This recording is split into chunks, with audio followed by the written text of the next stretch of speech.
Polikistik yumurtalıq sindromu barədə qadınlar arasında ən çox rast gəlinən yanlış fikirlər hansılardır?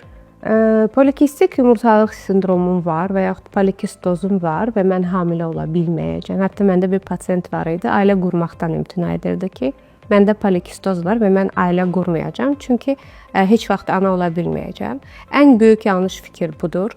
Polikistoz yumurtalıqlar sindromu hal-hazırda konservativ müalicə ilə aradan qaldırıla bilər.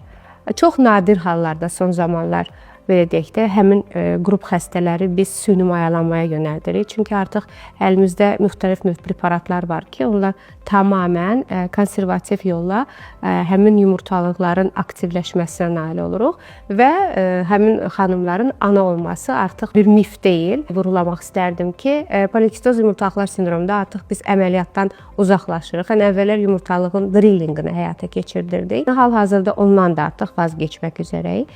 Konservativ yolla polikistik yumurtalıqlar sindromundan qurtulmaq mümkündür.